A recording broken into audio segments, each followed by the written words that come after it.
बिस्मिल्लाहिर्रहमानिर्रहीम। अस्सलाम वालेकुम friend, welcome to travel to world channel. Friend उम्मीद करते हैं कि आप सब खैरियत से होंगे। फ्रेंड, आज का जो हमारा टॉपिक है, जो आज की वीडियो है, पोलैंड का वर्क परमिट आप किस तरह चेक कर सकते हैं। दो जो चीज़ें हैं वो मैं आपके साथ डिस्कस करूंगा। दोनों बड़ी इंपॉर्टेंट है और दोनों को मैं एक ही वीडियो में कवर करूंगा। एक तो ये कि आप पोलैंड की अपॉइंटमेंट किस तरह ले सकते हैं और दूसरा ये कि पोलैंड का वर्क परमिट किस तरह चेक कर सकते हैं। असल में जो आजकल सीन चल रहा है वो ये हो रहा है कि इस पे फ्रॉड काफ़ी ज़्यादा हो रहा है कि आप जो है वो पैसे भी देते हैं, डॉक्यूमेंट्स जब आपके आ जाते हैं तो जब आप उसको चेक करने लगते हैं तो आपको पता चलता है ये तो फेक है। फेक वो बनाते किस तरह है।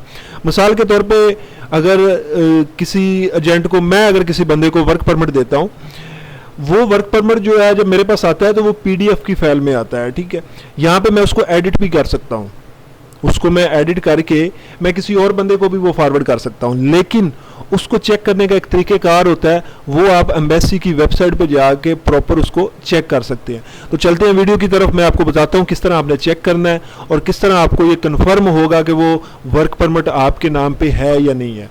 तो अभी ये देखें, ये बेसिकली मैं पोलैंड की एम्बेसी पे, जो उनकी मेन वेबसाइट है, वहाँ पे मौजूद हूँ। ठीक है, इस्लामाबाद में जहाँ पे ये एम्बेसी है उसका ये एड्रेस भी दिया हुआ है। ठीक है, फ़ोन नंबर वगैरह सब कुछ यहाँ पे ऐड है। इसी तरह जो है वो उनकी सारी यहाँ पे सर्विसेज जो है वो यहाँ पे अवेलेबल हैं। तो यहाँ पे आपने बेसिकली जो है यहाँ पे आना है ई कॉन्सुलेट पे। ठीक है, मैं इसका लिंक अपनी वीडियो की डिस्क्रिप्शन में दे दूँगा, वहाँ से ईजिली आप यहाँ पे आ जाएंगे।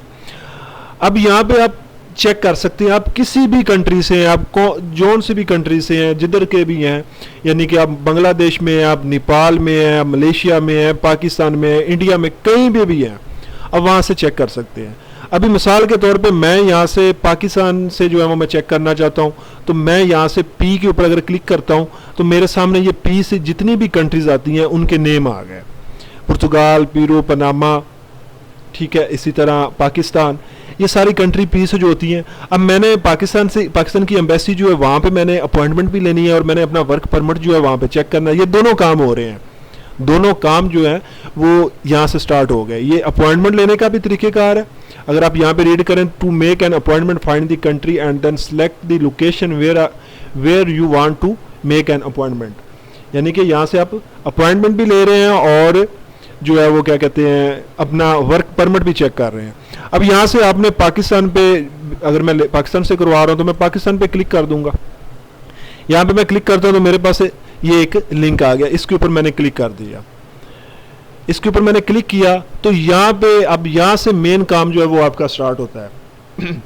यहाँ से जहाँ मिस्टेक होती है मेन, वो भी मैं आपको बता देता हूँ कि जो आपका वर्क परमिट होता है और जो आपका विजिट वीज़ा होता है उसके लिए अलग-अलग तरीक़ेकार होता है अपॉइंटमेंट लेने का। दोनों का सेम तरीक़ेकार नहीं होता। यहाँ पे उन्होंने बाकायदा तौर पे मेंशन किया हुआ है वीज़ा के नीचे उन्होंने दो ऑप्शन दिए हुए हैं। एक तो ये है कि नेशनल वीज़ा और एक दिया हुआ है शेंजन वीज़ा। जो हमारा visit visa, Poland basically Schengen country है, अगर आपने शेंजन वीज़ा अप्लाई कर रहे हैं तो उसके लिए फिर आपको शेंजन वीज़े के ऊपर क्लिक करना होगा और वहाँ से आप अपॉइंटमेंट लेंगे।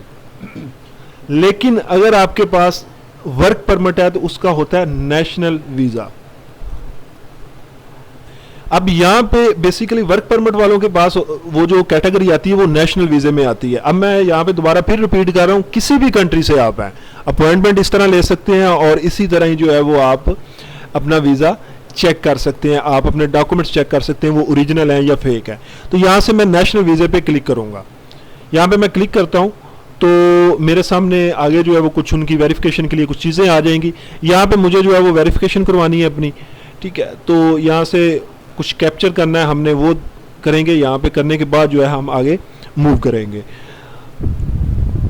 कैप्चर करने के बाद यहाँ से आप नेक्स्ट कर देंगे। मैं नेक्स्ट के ऊपर क्लिक करता हूँ तो मेरे सामने यहाँ पे आगे जो है वो हमारा प्रॉपर जो सिस्टम स्टार्ट होना है, जो प्रॉपर हमने सारा कुछ करना है, यहाँ से आगे देना शुरू कर देना है। यहाँ पे उन्होंने हमसे टाइप ऑफ सर्विस पूछा है, तो हमें जो सर्विस चाहिए वो बेसिकली नेशनल वीज़ा की चाहिए। हमारे पास जो है वो वर्क परमिट है। अब यहाँ पे देखें ना, अगर उन्होंने दो चीज़ें मेंशन की हुई, नेशनल वीज़ा अदर, और यहाँ पे उन्होंने मेंशन किया हुआ है नेशनल वीज़ा वर्क। हमारे पास वर्क परमिट है तो हम वर्क परमिट के ऊपर क्लिक कर देंगे। क्लिक करने के बाद उन्होंने यहाँ पे लोकेशन दी हुई है इस्लामाबाद की, तो यहाँ पे मैं क्लिक करता हूँ। यहाँ पे जब मैं क्लिक करता हूँ तो उन्होंने मुझे बता दिया है कि इस्लामाबाद में इस डेट की अपॉइंटमेंट मौजूद है। इस डेट की अपॉइंटमेंट जो है वो अवेलेबल है। ठीक है, तो यहां से मैं इसको नेक्स्ट कर देता हूं। यहां से जब मैंने नेक्स्ट की तो अब मेरे पास आ गया ये मेन फॉर्म, जहां पे मैंने अपने सारे डॉक्यूमेंट्स जो हैं, ये आपने लैंग्वेज जो है वो कन्वर्ट कर लेनी है। ये बेसिकली पॉलिश लैंग्वेज में होती है, तो आपने ये यहाँ पे जो है वो उसको सेलेक्ट कर लेना है लैंग्वेज को। ठीक है ना, आपने इसको इंग्लिश में कर लेना है। अब यहाँ पे हमने सारी अपने जो है वो डॉक्यूमेंट्स की डिटेल्स, यहाँ से आपको पता चलेगा कि आपके जो डॉक्यूमेंट्स हैं वो ओरिजिनल हैं या फेक है। तो मैं जल्दी से इसको फिल कर देता हूँ, आपके सामने फिल करूँगा। जल्दी से फिल करने के बाद फिर आगे हम चलते हैं और देखते हैं क्या हमें रिस्पॉन्स आता है। आपने जल्दी से ये फिल करना है। फिल करने के बाद यहाँ पे नेम आ गया, आप फादर नेम आ गया। ठीक है, आपका ईमेल एड्रेस जो है वो, फ़ोन नंबर। ठीक है, उसके बाद आपने उनको जो ट्रैवल प्लान बताना है, तो वो यहाँ पे आपने 1 माह का मेंशन करना है। ठीक है, इसके बाद आपका पासपोर्ट नंबर जो है वो यहाँ पे आप मेंशन करेंगे। पासपोर्ट किस कैटेगरी का, ऑर्डिनरी पासपोर्ट होता है, वो मेंशन करेंगे। मेंशन करने के बाद नीचे आपसे उन्होंने यहाँ पे 3 चीज़ें जो बड़ी इंपॉर्टेंट है, वो ये तीनों चीज़ें जो है ये आपके वर्क परमिट में होंगी।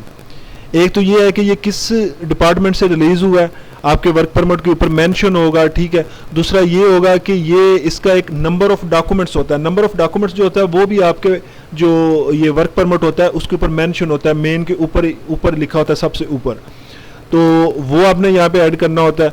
अगर आप उसको पॉलिश ज़बान में कहें तो नंबर ऑफ डॉक्यूमेंट्स लिखा होगा। ठीक है, तो ये आपने यहाँ पे लिखने के बाद जो है यहाँ से आपने एग्री करना है।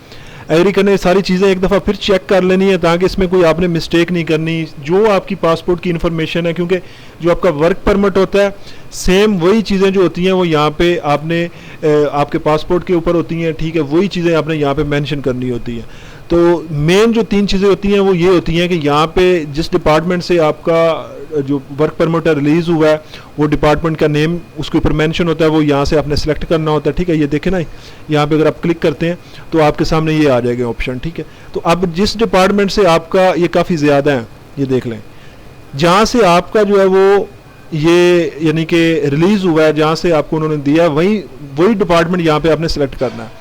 तो मैंने यहाँ से सिलेक्ट कर लिया जहाँ से ये रिलीज़ हुआ है। ठीक है, उसके बाद यहाँ से एग्री करना है। एग्री के बाद आपने नेक्स्ट कर देना है। अब यहाँ से आपने उससे आपको एक जो है वो नोटिफिकेशन दिया कि आप तसल्ली से इसको एक दफ़ा चेक कर लें। ठीक है, अगर तो इसमें कोई मिस्टेक है तो आप जो है उसको ठीक कर लें, अगर नहीं है तो यहाँ से सेव करें। सेव करने के बाद जो है आपने यहाँ से इसके ऊपर क्लिक कर देना है। जैसे इसके ऊपर आप क्लिक करेंगे, मेल जो आएगी उसको आपने चेक कर लेना है। वहाँ पे आपको डेट भी दी जाएगी, सारा कुछ वहाँ पे मेंशन किया जाएगा, आपको बताया जाएगा। उधर से आपको 2 चीज़ें बताई जाएंगी जो आपको मेंशन की जाएंगी, जो मेन चीज़ें होती हैं।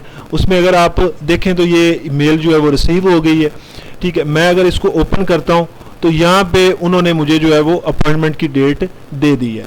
अब यहाँ पे क्या हुआ है, अगर तो देखें यहाँ पे सिर्फ एक ही मैसेज आया है, ये चेक कर लें, उन्होंने अपॉइंटमेंट की डेट मुझे दे दी है। ठीक है, और यहाँ पे अगर तो इसमें डॉक्यूमेंट्स में कोई प्रॉब्लम होती, यानी कि आपके डॉक्यूमेंट्स फेक होते, तो नीचे आपको एक मेल और आनी थी जिसमें उन्होंने मेंशन करना था कि ये डॉक्यूमेंट्स आपके नहीं हैं, ये फेक हैं। तो अभी जो मैंने डॉक्यूमेंट्स फिल किए हैं वो जो क्योंकि ओरिजिनल है, जेन्युइन है, तो इस वजह से यहाँ पे आपको उन्होंने मेल कर दी है कि आपकी ये मेल आ गई जो है, इसको आप फलानी डेट को आपने जो है वो एम्बेसी में आ जाना है, और उसके बाद आपका जो भी इंटरव्यू होगा, जिस तरह का भी होगा, वो सारा उन्होंने बता दिया।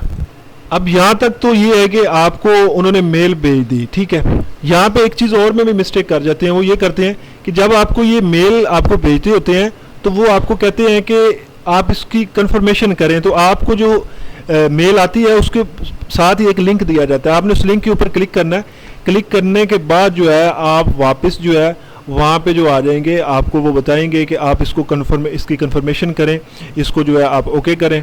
अब अगर आप देखें तो उन्होंने ये भेज दिया, ये application has been confirm the documents you want to verify after positive verification of the documents, a link will be sent to email address provided to complete full visa application। अब यहाँ पे देखें उन्होंने ये कह दिया कि आपकी जो डॉक्यूमेंट्स हैं उनको हम सर्च कर रहे हैं, चेक कर रहे हैं। चेक करने के बाद जो है आपको इसी ईमेल एड्रेस पे एक लिंक फॉरवर्ड करेंगे। ठीक है, वो वीज़ा एप्लीकेशन जो है वो वहाँ पे आप उसको फिल करेंगे। फिल करने के बाद आपको अपॉइंटमेंट दी जाएगी और आपको वीज़ा मिल जाएगा। अपॉइंटमेंट में आजकल जो इंटरव्यू हो रहे हैं वो आप कह लें कि 90 में से 10% आपके इंटरव्यू हो रहे हैं, नहीं तो आपके इंटरव्यू नहीं हो रहा है, ठीक है ना। तो आपने ये ख़ास तौर पे इन चीज़ों का ख्याल रखना है। यहाँ पे ये आपको जब मैंने उसकी वेरिफिकेशन की है तो मुझे साथ ही उन्होंने दूसरी मेल कर दी है। तो अगर इसको आप रीड करें, इस पूरी जो उनकी यानी कि उन्होंने हमें जो नोटिफिकेशन दिया है तो उसमें यही चीज़ें मेंशन की गई हैं कि आपके डॉक्यूमेंट्स की जो है वो वेरिफिकेशन हम लोग कर रहे हैं, तो आपको इसी मेल पे जो है दोबारा जो आपको सेंड कर देंगे वीज़ा फॉर्म। यहाँ पे अगर चेक करें, मैंने उधर से वेरिफिकेशन की तो यहाँ पे उन्होंने मुझे बता दिया। अब यहाँ से अगर मैं क्लिक करता हूँ तो रिटर्न टू दी एप्लीकेशन, तो ये मैं वापस फिर शुरू से दोबारा जो है मुझे सारा कुछ करना पड़ेगा। तो ये इसका एक तरीक़ेकार है, ठीक है। तो आप बड़ी चीज़ों से बच सकते हैं कि आपको जो डॉक्यूमेंट्स दिए जा रहे हैं वो फेक हैं या ओरिजिनल है। तो अभी ये हमारे पास वर्क परमिट आए थे, तो मैंने एक लड़के की अपॉइंटमेंट लेनी थी और मैंने जो यहाँ पे चीज़ें फिल की हैं वो मैंने जेन्युइन की हैं। ये बात ज़हन में रखना आप, यहाँ पे कोई चीज़ जो है वो मैंने गलत जो है वो फिल नहीं की, क्योंकि मैंने उसकी अपॉइंटमेंट भी लेनी थी और उसके डॉक्यूमेंट्स हैं उनकी वेरिफिकेशन भी करनी थी। तो यहाँ से फिर मैंने इसी तरह मैंने कहा चलो आप लोगों के साथ ये वीडियो शेयर भी कर देता हूँ। उम्मीद है आज की हमारी वीडियो आपको पसंद आई होगी। आपके साथ फिर मुलाकात होगी एक नई वीडियो में एक नई इन्फॉर्मेशन के साथ। हमें इजाज़त दें। अल्लाह हाफिज़। अस्सलाम वालेकुम।